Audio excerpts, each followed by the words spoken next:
Dr. Noelle Sawyer of Southwestern University. She studies geometry and dynamics, and her talk today is the situation with specification. Everyone, please welcome Noelle. All right. Hi, everybody. I'm very excited to talk about specification. This is my first not thesis related talk for a year and a half. So super excited about that. I'm gonna basically tell you about specification, which is a dynamical property. I'm gonna sort of tell you why you should care about it. And then we're gonna do a bunch of examples because in my experience, dynamicists are like, yeah, I know a lot of stuff. And then other people don't always respond to dynamics the same way with excitement. So hopefully after this, you feel like you learned something to do with dynamical systems. So first of all, I would like to explain to you how I learned about the specification property. And I've got this screenshot at the top of a paper that my advisor assigned to me to read very early on in our relationship. And I was like, Dave, I want to study with you because you do geometry and dynamics. Because I like dynamics, it's okay, but when there are pictures, it's super awesome. And he apologized when he handed me this paper because there are no pictures.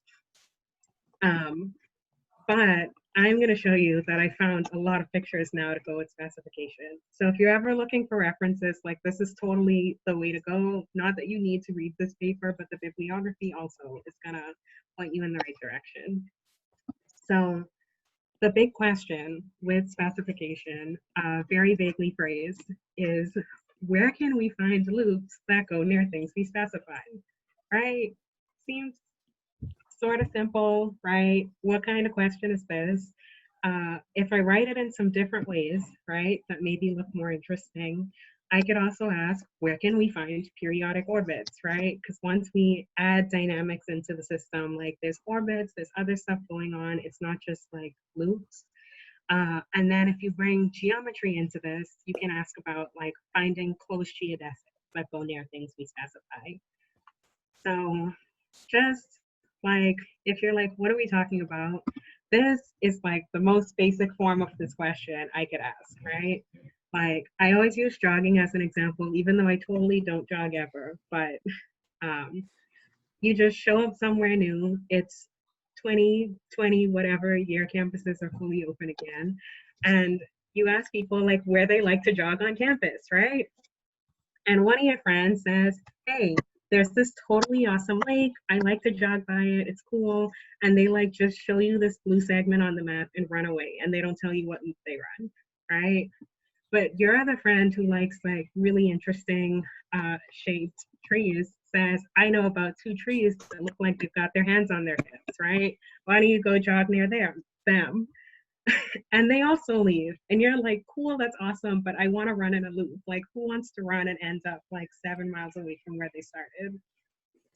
So if you're asking, how can I find a loop that goes near both of these things we specify, how confident are you that we can find a loop? Right? I see head nods. We could totally do this. I'm just going to draw one on here because I have confidence in us. You could just follow this along, jump over, maybe do that, and maybe here. I don't know how many miles this was, but we're avid joggers in this situation, including me. So we did it. There's a loop. You got back to where you started. This is not a terribly hard problem here, but we could ask even more questions, right? I found one loop, but what if you wanted to know what's the least time it could get you, it could take you from running by the lake to running by these trees, right? And let's count each of these edges of the graph as 1, right? What's the shortest time it could take you to get from blue to green? It's just, I think it's 2. I don't remember what was happening when I drew this. Yeah, you could just hop right over these 2. I don't think I left myself a path of length 1. But you can also ask, would this bound work all the time, right? Can you always get from any segment on this graph to another segment in 2 steps? I see, like, I saw some, like, yeah, no, right? Like, what's something that would break that immediately? Like, Andre, you made hand motions. The same thing as Rita's doing, all the way to the left and all the way to the right. Yeah, right? If you needed to get from, oh, yes, I left myself coffee at this slide. If you wanted to get from, like, over here to over here, you're, like, immediately like, no, I need 3 steps to do this. So, like, a part of the question is, like, when can we find loops? Another part of the question is, like, how long does it take us to get, like, between things we specify? And I did this here on a graph because right now there's not a lot, like, hiding, but this might be information we need. And now I'm going to start to talk about this in terms of what this would mean in dynamics. So I'm technically defining a dynamical system in case you're like, what's that? And a dynamical system, I usually tell people when they ask me, it's like, hey, you have something you care about, and then you have a transformation that just tells you how things move around. A lot of times people are like, with respect to time, right? Like in whatever units of time, this tells you if you're standing at spot X, where you're going to be in 5 units of time.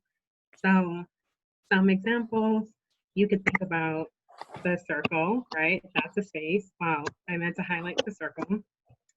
And a transformation on a circle is you could rotate it, right? By pi or whatever you feel like putting here. Something for geometry people, right? If you've got a tangent bundle on a space, don't worry, I promise you don't need to know what that is for this talk. You can also think about geodesic flow. That's a transformation. It tells you where geodesics are, where base points and vectors end up. And also, I think people give this a shout out in dynamics a lot, like billiards, right? Where do balls on a pool table go when you hit them? That's an example of a dynamical system. So some other things I'm going to bring up just to make sure I don't leave anyone behind. If I say an orbit segment, I wrote this union here, but what you should read this as is, hey, I want the union on some interval of oh, wow, I have an I down here and an N. Make that an I. I'm sorry, that's terrible. But hopefully, you know, I mean, you apply the transformation over a certain interval to a point X, and that's an orbit segment. So maybe like rotating the circle a few times, but collecting everywhere it went or something like that. Geodesic segments are themselves orbit segments. And we say a point is periodic if like it comes back to itself eventually in finite time. I'm pausing. Are there any questions about what I said, or did I define anything confusingly? There's one question from the chat about, should we be thinking of these transformations as like bijections of the space, or do they have to be onto, or are you thinking more general than that? Usually when I don't want to be confused, I think about them as bijections, and we can do that for this whole time. There are, like, we could loosen that up with some other things, but I didn't bring any of those scenarios up today. Yeah, so bijections, like going in with a spoon and mixing it around. Oh, Okay, so and then another one about continuous. Are transformations continuous or discrete, or both? Either. Okay, great. Yeah, so you can also do a thing if there's continuous transformations, you could only think about them at like time 0 and 1 and sort of make a discrete version of them. So yeah, I think I snuck that in here and forgot to talk about it. So circle rotations are, maybe I want a different arrow here.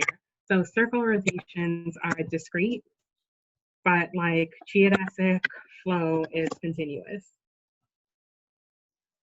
Okay, so I'm gonna actually define the specification property now, mostly in pictures, and then I'll give you a formal definition in a little bit. So there are a lot of words here, but I promise we will get through them. You've got some compact space X, right? Because I don't want to deal with having to go off into infinity somehow. and you've got a dynamical transformation on your space. So together you've got a dynamical system. You say that this system has the specification property if for every epsilon, so a small thing, right? We'll get back to this. There's going to be some number d, so that if you have any two finite orbit segments, there's a periodic orbit that does something, and I haven't told you what yet. We're going to parse this by adding more things to the picture, right? I said there's a periodic orbit gamma that does something with these orbit segments and something with that small epsilon and that number d. So I drew a closed orbit segment in here.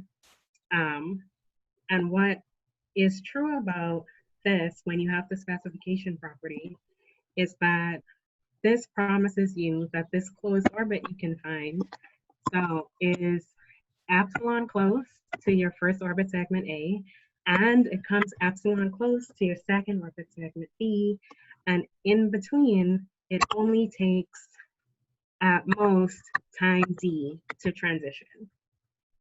So not only can you find a closed orbit that comes near to these things, you can bound how long it takes to jump from one orbit to the next one and then to close up. So that is where these things come in.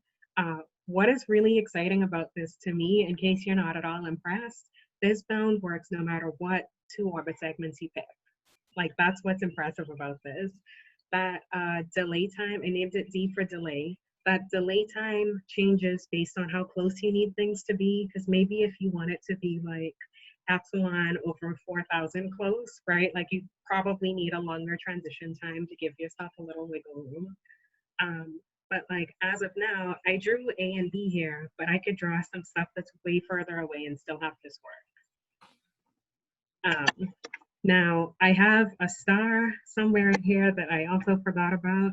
I said if A and B are any two disjoint finite orbit segments, the any is like they've got to be a certain distance apart because you need time to get from one to the other. And this is written like a little bit better, and I'm going to show you the super formal definition that looks just a little different.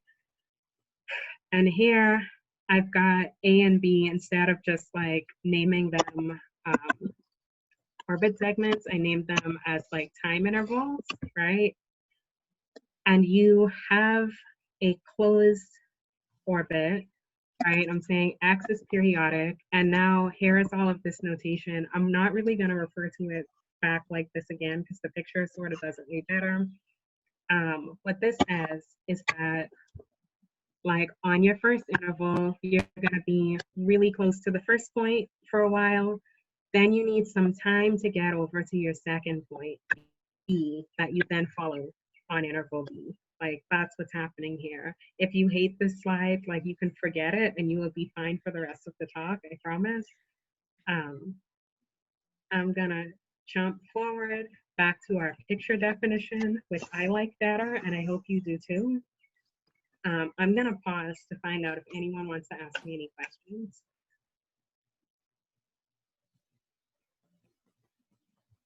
All right, we're good for right now. Okay. So the specification property, if your dynamical system has it, it's super nice because it says you can just like jerry rig two things together if you sort of want to be near one and then the other. Or I call this in my notes all the time, like build an orbit, like build a bear workshop, because that's what it feels like to me. You can just like stitch things together. So what else do I want to say here? Why would we want it if you're not convinced by my jogging example? Sometimes, like, we know what periodic orbits do, right? Like, they're finite, we know how they behave, you can evaluate them in finite time, like, it's really nice. And then, like, we've got all these infinitely long orbits, and like, maybe you just don't know what to do with them, right? So sometimes you can find periodic orbits that approximate the thing you care about, and you can actually do something with them. Like, you can hold them in your hand. I like to think of that as. So this is one reason I think you would want something like this. I'm gonna give you another like sort of concrete example, like with how you can use periodic orbits to do something like this. So there's a certain kind of measure that I think I've mentioned to some people who are here called the closed orbit measure. And you can show that these are dense in the space of measures when I have on a compact negatively curved surface, or I think in general on a space with the specification property. And why would you want this? It's because if someone hands you like a random measure and you're like, what can I do with this? You can find a closed orbit measure that will approximate it. And I'm gonna tell you why these are so much nicer. So let's get like a space hovering in the background. I don't know what space this is, but it's X and T. And let's say you've got some closed orbit in here and it's based at some point X. You can define a closed orbit measure based at X. And what it does when you hand it a set, so I'm gonna mark it with X and I guess the transformation. So this is the measure of some set A. Maybe I'll put my set A in here. What this then will do with the set A is it'll say, hey, like check the things in A. Oh man, I always meant to write this down near me so I wouldn't mess it up. Hold on. So before anything goes wrong, this should actually be, what is it? The characteristic function that checks things. It's gonna range all over your set A, and it's just gonna check and say, hey, is X in there, right? You're gonna range from 0 to, I did not plan this part as well as I thought I would because I didn't leave myself enough space to write. Okay, sorry, I'm gonna change all of this and not write an integral down. What this literally does is says how much of X's orbit, I can spell, orbit is in A. That's literally what this measure does. It goes and says, hey, a third of X's orbit is in this set A. Cool, A has measured 1/3. It like weights the whole space by this closed orbit. And this is like much clearer than that integral I was gonna write down that I can't remember right now. So any set that totally contains this closed orbit is gonna say, hey, you have full measure. Why is this interesting? I drew an X here that's like kind of simple, but like imagine you've got a really complicated measure, you don't know how to write stuff down, and instead someone says, hey, here's this orbit that does a pretty good job at approximating like where this measure places like its weight, right? Then instead of going like, oh, I'll figure out this thing with this random measure, you can instead say how much of this orbit is in there. Why is this related to specification at all? If you've got some measure on your space, on this slide that's definitely way better prepared, and this is how your measure sees the space, right? It's like, I've got a lot of density over here. Like, I think over here is super important. I think over here is kind of important. And then the rest of the space is like, whatever, right? Like, there's some measure there, but I don't super care. You can ask specification, like, build me an orbit that spends a lot of time. I feel like this color isn't showing up super well here. Hold on. What would go well? Blue? That's better. Okay. You can ask specification, build me an orbit that spends a fair amount of time here. Imagine that's much longer than I'm drawing it. It jumps over here, spends a bunch of time in this set, right? Because the measure says there's a lot of measure there, and then it jumps back over. So you can build a closed geodesic that sort of mirrors where this measure places its weights, and then you can use this closed orbit to like, you can use this closed orbit to approximate what this measure is doing. Because although I drew you a squiggle, I feel much more confident I could figure something out with this than like just this like blur, which is how I see measures in my head. I don't know if anyone else has done a lot of measure theory recently, but random measures sometimes freak me out because I don't know what to do with them.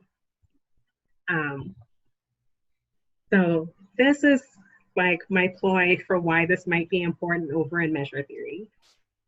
To run away from that example, I'm also going to tell you I do mark length spectrum rigidity, and that means I care about what the lengths of closed geodesics can tell me about geometry. A closed geodesic is a closed orbit, so a tool that helps me build closed geodesics might also be important there, and it is. It's like popping up a lot in my work. Another thing that this does is it's sort of a stand-in for entropy or hyperbolic like behavior, because in order for orbits to like be able to always find something that goes near to other things like this, you're like the dynamics of your space have got to be like spreading out a lot. Like almost everything has got to be able to go almost anywhere in like not that much time. And that's a vague statement, but it is how I think about like negative curvature and hyperbolicity and like high entropy and things like this. So there's this proposition by Bowen that says if your space has the specification property, then its topological entropy is non-zero, right? So if you know something has a specification, you already know that stuff is mixing up a whole lot. So sometimes I'm in settings where I like wish stuff was negative curvature and I don't have it, but I'll like look for specification to see if it's giving me some of this behavior I might have been looking for. So I'm gonna move on to examples now because I know I actually should convince you this is a thing we can have, and to get some intuition for when we do and do not have it. So this, oh, I also meant to tell you people care about this that aren't me very explicitly. I like literally went to the archive, I searched in just the title, not the abstracts, like, are people doing things with the specification property in case I was going to be telling you stuff that no one's doing. And like, people are writing papers with it in the title. Somewhere in here is also my advisor's paper, which is why we jumped to a second page. So shout out to Dave, right? But people are also using it in a lot of like dynamics papers. It's like hidden in there somewhere. So this is a property that got brought up in the 60s and the 70s, and it's still like really there. And now I'm not lying, we're gonna talk about examples. So this is the definition. Yeah, sorry. I bet you'll address these, but just so you know the questions that have been asked. One was making sure that the distance between the two closed chunks is bounded above by D rather than below. And I think looking for people would love a non-example where it is not possible to do that in a finite distance. In a finite distance, yeah. It's, or that there is no D where, so basically it seems like something would have to be infinite. And then the other questions are, is there a characterization theorem for operators that have the specification? And is there something like an inverse, I assume, to the entropy thing, that if you're non-zero entropy, can it go the other way around? So I bet your examples will do lots of those things, but those are the things people are wondering about. Okay, so the first question, non-examples, we're actually going to do a bunch of those. I don't know if it's going to cover the like then infinite thing, but we're going to get to like, oh no, that doesn't have specification, what, right? Operators, I don't totally know the answer to that because I mostly do it in my corner. And then the third question, which was, is there an inverse? I don't know of one right now. And I think that there are, you know what, this will come up near the end again. We're gonna get there. Yes, okay. So I'm hoping people are with me. If you're like, oh no, the definition, what's happening? Just remember, I hand you two things. You wanna get really close to them and you want it to take not that long. So let's do an example. Rational rotations of the circle, something actually like concrete we can hold in our hands, right? So our x now is the circle. We're rotating by pi over 2. So just, I do this a lot, and I think I was talking to Frida earlier, just to remind us, we totally do know what this is, right? Like, that's one application, that's another one, here's another one, and this orbit is closed, right? Like it just takes you 4 times to get back to where you started. And it absolutely does not matter what point you pick here, like everything is periodic. So hopefully we can actually get some specification because closed orbits are super easy to come by here. If you want, I think it's a fun game every time I bring up an example to just like guess for yourself, like, do you think it's gonna have specification or not? Because anything I bring up, we're gonna answer the question. So I am giving us a periodic, 2 points here. My orbits here are just points because I didn't want to make it complicated. Is there a periodic point that comes close to both of these? Whatever. Yeah, I mean, where do you want me to put a point? Don't be scared, I promise.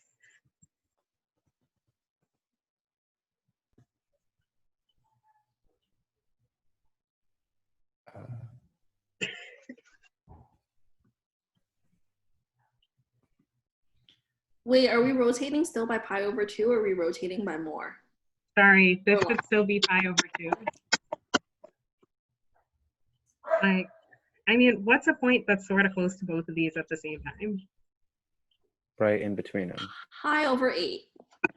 Yeah, That one. pi over 8. Yeah, let's put it right here. It's close to both of them. It's periodic because everything is periodic, right?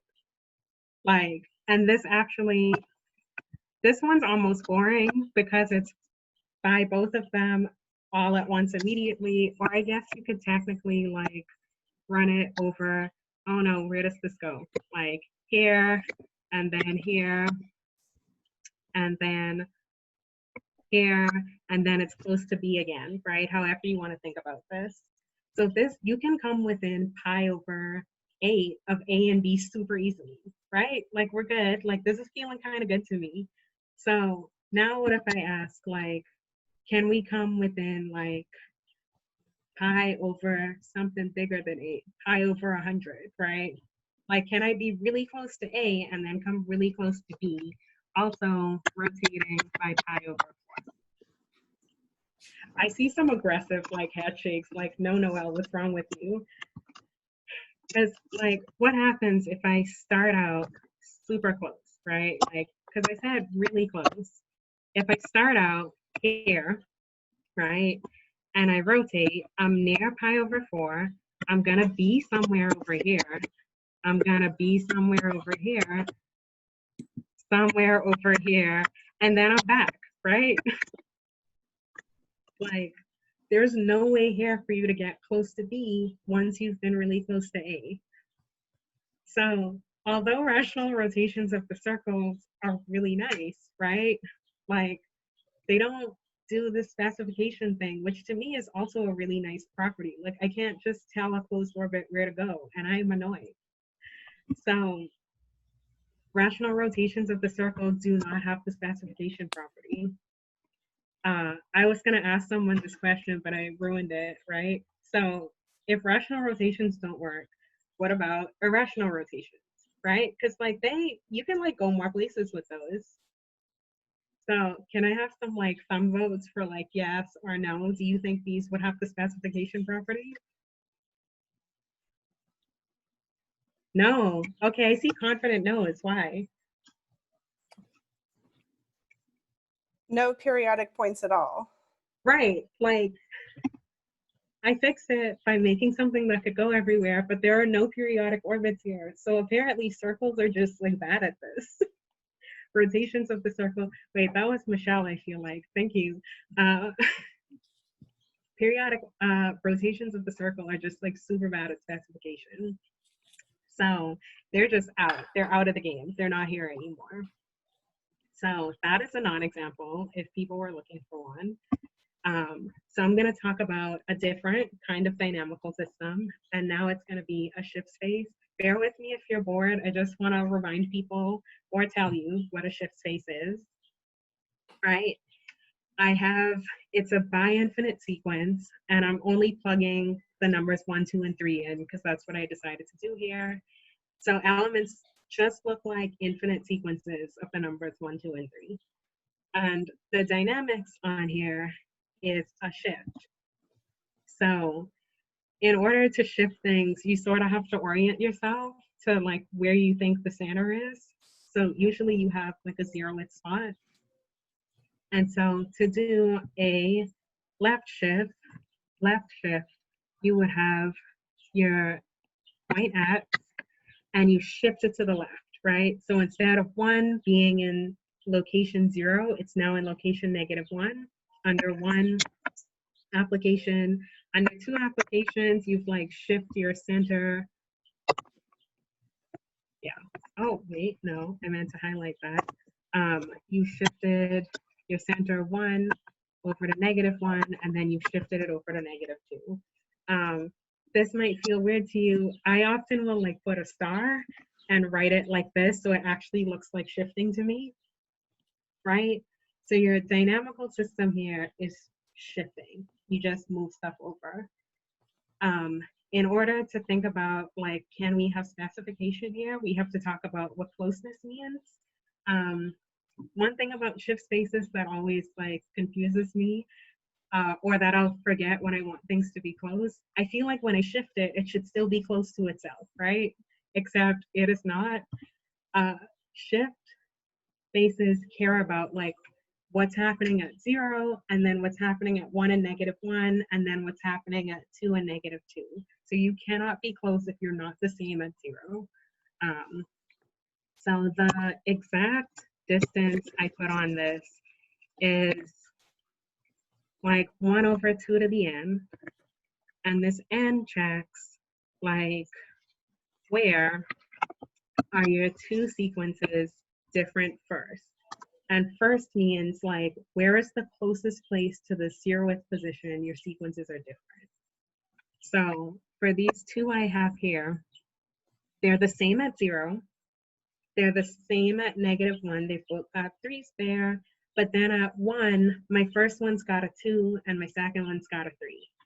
They are different at 1.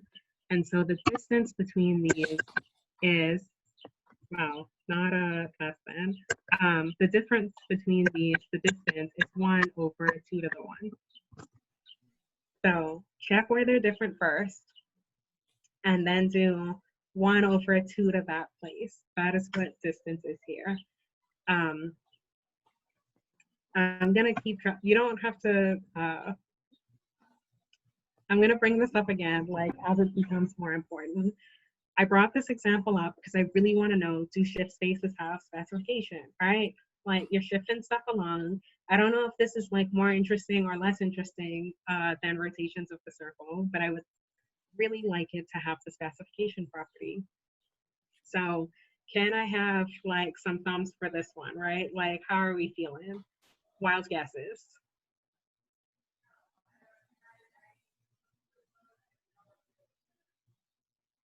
I see some, yeah, I see a variety of things here. Let's see what happens, right? I'm giving you 2 elements. I'm not even giving you orbits, like longer orbit segments, because they seem like a lot to keep track of here. But if I've given you 2 points, A and B, I marked where the 0th positions are. I want to know, can I build a sequence that's distance less than a half of both of them and is periodic? Okay, now what does that actually mean? Like, what do we have to do? I want something that's first, I want it to be close to A, then I want it to end up close to B after a few shifts. And periodic for these sequences mean like they repeat themselves, because you want eventually you shift them and they look exactly the same again. So let's try it, right? Like our epsilon here is 1/2. If I want something to be that close to A, let me give us some lines to work on. Okay, so this is gonna be, hold on. I hope I don't mess up where the shifting is happening. Okay, hold on. I'm gonna put like the 0th place over here, I think. I will want maybe -2, 2, and then we're gonna fill some other stuff in over here. Being distance less than 1/2 from A, that means I wanna be the same as A at 0, at least at first. I want to be the same as A at positions 1 and -1. And then I'm just going to make it the same as A at 2 and -2, because that would mean it's 1 over 2 to the 2 close, which is definitely less than 1/2, right? Like, that's good. So I'm going to pop the 0th position of A in here. 1, 2, 1, 2, 1, 3, 1. Okay. So how do I make sure now, like when I start shifting stuff, I get to be close to B again? I see Brian like doing the right thing. Like you put a piece of B in here. So when you shift it over, you end up having like the elements of B centered at the 0th position. So I'm gonna go out to the -2 and 2 of B. Like I'm gonna fill all of that in here. I think I need another line. Someone tell me if I do something wrong, because I might. So I'm gonna put 2 here. I think 2, 2, 1, and 3. And so this is the stuff that's close to B, and this is the stuff that's close to A. And to make this periodic, I would just need to repeat this again. So what's going to happen, if you're not totally convinced, right here, we're close to A, so we're good. But as we start like marching this 2 along, right? Shift it over, shift it over, shift it over, and you shift it over into the 0th position. That's 1, 2, 3, 4, 5 shifts. And all of a sudden your sequence looks exactly like B at the middle, right? So if this feels anticlimactic, don't let it. We just built a closed orbit. We built a periodic orbit that does the thing we wanted. It's really close to A, it comes really close to B, and you can make it repeat itself by like writing the same things over and over again, but I don't have enough space. So shift spaces actually do have the specification property. And you can actually like write what the delay time would be. I hope this isn't wrong. What did I write? 2. If you want 1 over 2 to the n, I have this 2 times n plus 1 plus 1. Like, I hope that that is 5 in this case. But what I want to point out that's super exciting here is like, I worked this out. It took 5 steps. If I change B up, it would take 5 steps again. Like if I pick something else, it would be 5 steps again. If I picked a different point for B, it would be 5 steps again. Because all you care about are like, are these 5 things the same, right? From the -2 to the 2nd position. So shift spaces have the specification property, but they actually do one better. They have the strong specification property, right? And if you're anything like me, when you find this out, you go, there are different kinds of specification, right? Because I presented it as this like one thing, this property you can have, it's totally chill. My answer is yes, but people don't always like call them the same thing. So when you start talking to someone about like strong and weak specification and just specification, you sort of got to clear up like what you think is happening here. So this is the specification property I gave you, just a picture. I only am giving you a picture again. It says you get epsilon closeness with at most D delay time. Okay. Sometimes people call the specification property, you don't get at most D delay time, you get exactly D, right? Some people might prefer like having that wiggle room, like having possibly a shorter transition time. I usually prefer to know exactly how long it's gonna take so I can say exactly how long my orbit's gonna be or like something like that. So sometimes people also call this the specification property. This looks exactly like what I showed you with shift spaces. You can pick a delay time and it does exactly the same thing. But what shift spaces do that's different is the strong specification property. I put Bowen here because he defined this first, I'm pretty sure. And he just said this is the specification property. And then it's been changing since the early 70s. So you've got to fill this picture in. You've got one orbit segment, I'm gonna put another one in. You should be getting suspicious because they're getting numbered. I'm gonna put a third one in. In fact, I'm gonna put as many as I want in, as long as it's finite. The strong specification property says, not only can you do this with two segments, you can do this with many, finitely many. You can do this like close walk, right?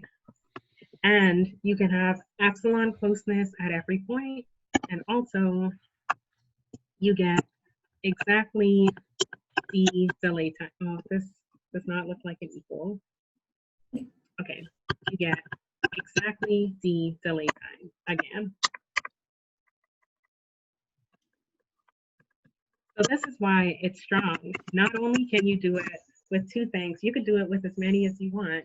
As it turned out, I promised I was excited to not talk about it in my thesis, but like at some point I genuinely needed this. Like I needed to build something that was super long, and I kept being like, how am I gonna do this when I can only stitch two things together? Like what weird things am I gonna have to do with the epsilons to make this work? Like how far in advance do I have to think? But when something's got the strong specification property, you can almost be lazy with it. Like throw some extra segments in because you don't want to pick which ones you use. Like just do whatever you want. So this is the strong specification property. There's also the weak specification property. And this one says, okay, you've got your two segments. I'm gonna promise you closeness, but I'm not gonna promise you that this closes up. So like, maybe you get a close orbit, maybe you don't, but I know you can get close to stuff, which is still valuable in and of itself. Like not in a jogging scenario, but maybe in a, I would like to just deal with things on one orbit and not two. I think that's worth it. It comes up, I think on the archive pages I had on here, like one or two of them actually said on spaces with the weak specification property, because sometimes this is enough. So there are different kinds of specification. So if you go and talk to people, you can tell them you now know about a bunch of the different kinds. Oh, I also didn't put like if the delay time is less than or equal to. This is one of the things that changes up, right? Like, do people think it's, I think generally with weak specification, people have the delay times at most D, but we don't know exactly what it is. But you could imagine some people talking and saying, okay, let's do this, but we know an exact delay time. It changes up depending on what people really need to do in their paper. And we just like to have weak, strong, and in the middle, right? So I think I've got a couple more examples we can talk about. This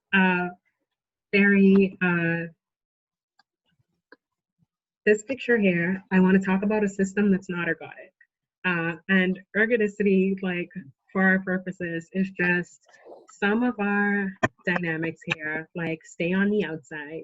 And then all the stuff that's in this blob here, like it only stays in this blob. It never goes to the outside. All the stuff that's on the outside never gets into this blob. Like they're kind of operating as two different systems here. So we could ask, does this system have the specification property? How are we feeling? Nope. No, right? Like non-example. I meant to change that. I forgot. Sorry. Yes, I ruined it. It is a non-example. And if you're like, okay, I was like, why is everyone getting this one so fast? Okay, so the real reason is that like, no matter what you do, right? If you start out over here, you can't get that close to B, right? Like you're kind of blocked by this boundary. I don't know exactly what the dynamics do, but like if the transformation says, hey, if you're out of here, you stay out here, like you can't make one orbit like up here in both of these places. So you can't specify, I want to be close to something on this outside purple arrow, and then I want to be close to B that's contained in this blob. Like there's just no way to do it here. So like not being ergodic is also a block here. I like this one, this example, because usually like something not being ergodic, I'm like, wow, this is not a nice system. I don't want to deal with this. And so this is one of the things that matches up with, hey, this is not a nice system. It doesn't have the property I want. Unlike circle rotations, which are very nice and do not have the property I want. Another example, we could talk about geodesic flow on the torus. And geodesic flow, I mean, I drew a square because keeping track of stuff on an actual torus I write down, I draw is harder for me to do on here. But geodesic flow, when I say on the torus, the dynamics happening here are technically up in the tangent bundle, like you've got base points and directions that tell you where to go. So I'm sort of lying to you with this picture, and I just have to say that because I feel like I've been corrected on that in public a couple of times. So let's try it out here, right? Wait, I've been using pink as my thing that follows. Let's say we've got an orbit segment that's like that. And let's say we've got one, I did it again. Okay, we've got one like this, right? Can we draw something that goes close to blue, stays close for a bit, and then eventually gets close to green and then closes out? Yeah, I see something like, do like a slight angle, right? Like something that's like maybe this, gonna do all of that. I'm changing the angle to make it work for my picture. And then hopefully it like actually closes out, right? This sort of works, right? Like we're good. There's a delay time here. I don't know what it is, but if there is one, this sort of seems to be working. But like, okay, what if now I want to be close to the orbit this, but like times 19, right? Like this close orbit, I just want to think about being close to it for 19 revolutions. I also want to come close to this one, but like this one's also running by itself, like again, like a bunch of times, right? What do I have to do to like stay close to this green one for like that long? Like I gotta be like very, very close. Like I basically have to be horizontal again. And like this is gonna sort of start looking like this, right? In order to make this work. What if I want to do the same thing, but like I need to stay close to the green one for like 100 times? I gotta change the slope again. Stuff gets longer. Everything's starting to feel like terrible and bad because this does not have the specification property. There's not like one bound that's gonna work for everything here. There's not one delay time that's gonna work. Because if you think you have one, you can always break it by doing something like this. Like, I could just keep upping this until it's almost impossible for me to not just have to make something horizontal to be close to the blue for that long or something. I didn't write any words here and I meant to. I should pause to find out if anyone is like feeling weird about what I just said.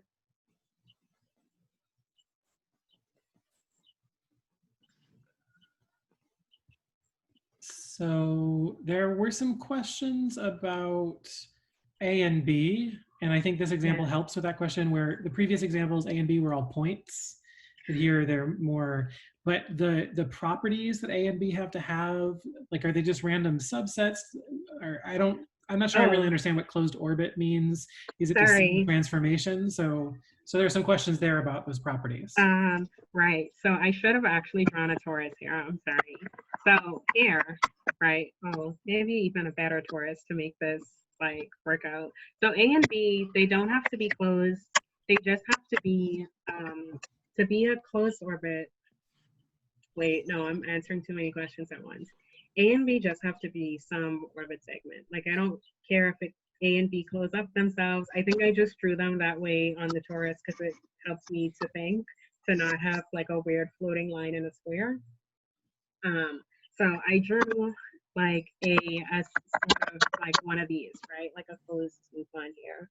But I could also have chosen one of them to be like this like tiny piece of something flowing on the torus, although it would not be wiggly like I drew it. It could be a point, it could be when you call it an orbit, does that mean there's a transformation going on? So the blue one, I can see a rotation. But the green one, I don't see what it's an orbit of. I should have paused and waited and talked some more about geodesic flow. Because the transformation I am thinking about is how points along with directions travel along the torus. So like this blue thing is a rotation, but you could also think about it as like how, if I tell you start at this point and move in that direction, like where does this go? I don't know if that is helpful. I'm trying to think of geodesic flow and something else that's much nicer, but my brain will only give me the examples I have on here.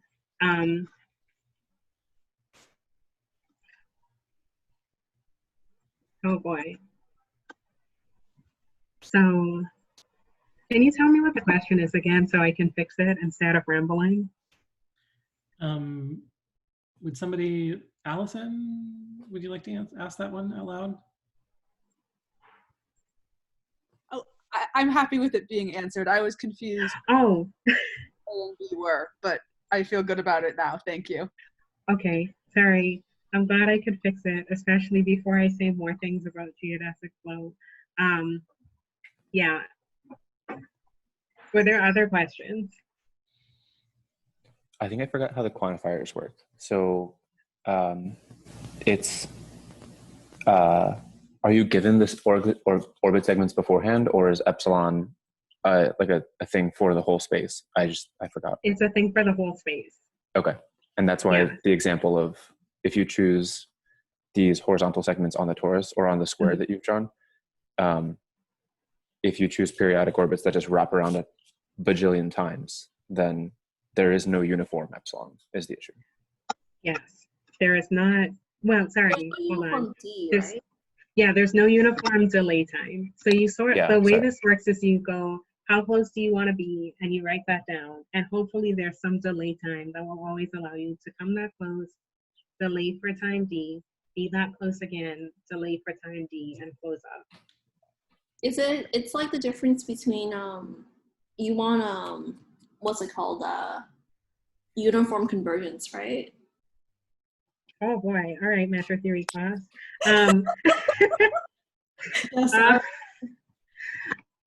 Yeah, it's just like, you can always get that close.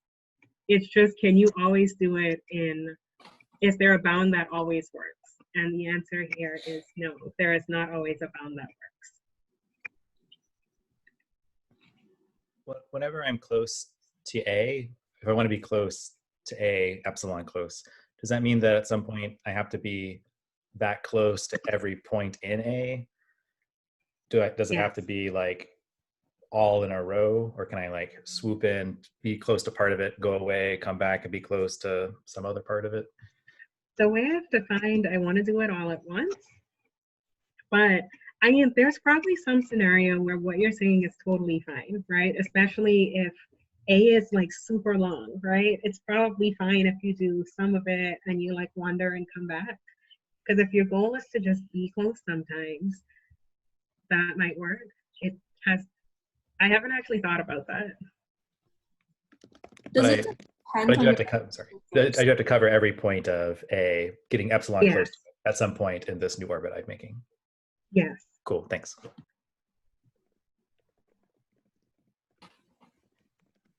All right, were there more questions? Or can I do, I can just tell you another example. I think with the couple of minutes we have left. Okay. I haven't told you anything about, we haven't gotten into like curvature or any of these things here, but I do want to ask, like, what if I'm talking about geodesic flow on something different? Like, what if I want to think about the surface of genus 2? So like the torus we had before, but the torus with 2 holes instead, right? This one, the answer is sometimes it has it, sometimes how things move around on the surface of genus 2 will have the specification property. And if you're like, how can it only have it sometimes, right? It's because although topologically it's always the same thing, the geometry you put on it might be different, aka like what the way things naturally move around could be different. So if it's purely got negative curvature, which hopefully it has in this picture, this is going to have the specification property. We don't have a lot of time to talk about why, but if it's got any areas that have zero curvature, so like if you put a cylinder in the middle, like this, like a barbell, this is not going to have it because you're going to have the same issue here in the middle as we were having with the torus. Like you can ask it, you've got these orbits in here that wrap around like this that are going to look really flat, and the only way to come close to them is to sort of be horizontal for a long time. Over here in this example, like there aren't any spaces where this is happening. There might be a bump in the middle where there's one of these. I hope there will not be when there's negative curvature, now that I'm thinking about it. But like this thing has the strong specification property. So the really awesome one, when you ask your surface to have totally negative curvature and then ask how things move around on it. And why is this a thing that's exciting for me? Because sometimes I really wanted geodesics, like on a surface like this, that go close to almost everything. Because the thing about surfaces with negative curvature is like there are like almost every geodesic is dense. And I don't mean, like I mean that in a mathematical sense. Almost every geodesic, aka almost every orbit on these things is dense. And that's really cool, but dense orbits aren't closed, and so they're just really hard to deal with. So what specification can do is it can help you build like closed orbits that come really close to everything. You can pick an epsilon and ask how close you want it to be, and it comes very close to everything. And then shout out to people who have seen me draw circles for like the last year and a half. Like this is the universal cover of a space like this. And if you really are like, wow, I want something that's going to land somewhere over there, right? And in geodesic, I also want the other end of it to land somewhere over here. You can build these geodesics that come so close to everything that you're guaranteed that one of them's going to be in here. So you can like, there's like meta specification here. I want to specify something in the universal cover. So I use specification on my surface to build a thing that does. I'm going to stop here because we don't have any more time. But I hope some of you know what specification is at this point. And I am done.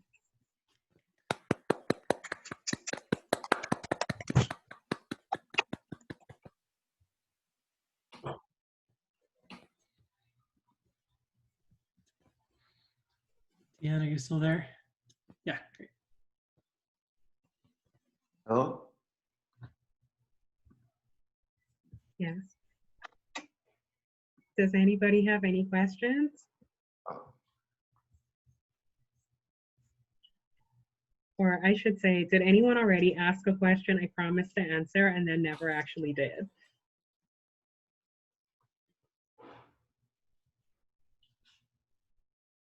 I had a question. So you said that if you have a transformation that's not ergodic, then you have no hope of having specification. Yes. Because you have like disjoint space. You have like two disjoint spaces inside the one space, and they don't interact. Mm-hmm. But in dynamics, there's like this like tower of levels of how much you mix up the space. So like, is there like a higher order nice dynamic property like higher mixing or something wild that guarantees specification? I don't know what higher mixing would, wait, is higher mixing a real thing? Hold on. I shouldn't say that I forgot the definitions, but there's some kind of higher mixing. Like there's strong mixing and weak mixing. Anyway, it's like they're all sort of the same idea, but like with different quantifiers, right? Like specification is just to me like really fancy topological transitivity. Like, can you get from anywhere to anywhere else? Except you're like, I want to be able to do it in bounded time, right? Mixing is like, can you get from anywhere to anywhere else? But in a different way, right? Like ergodicity, can you get from anywhere to anywhere else? So I don't know if one of them definitely would grant the other, but like they must be related somehow. That's not satisfactory, but. well. All right, well, sorry, we're gonna have to cut this a little short because of our timing issues. You're fine. So thank you again, Dr. Sawyer, for the excellent talk. I knew nothing about dynamics coming into this, and I really did learn a lot from this talk. I'm gonna go ahead and share screen. Fine for now.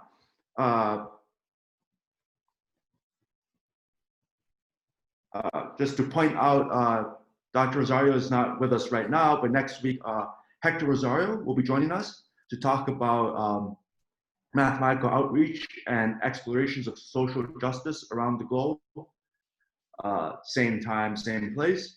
And you can go visit our website to read the abstract in greater detail. He is unfortunately not here to help sell it, but you can read it right here.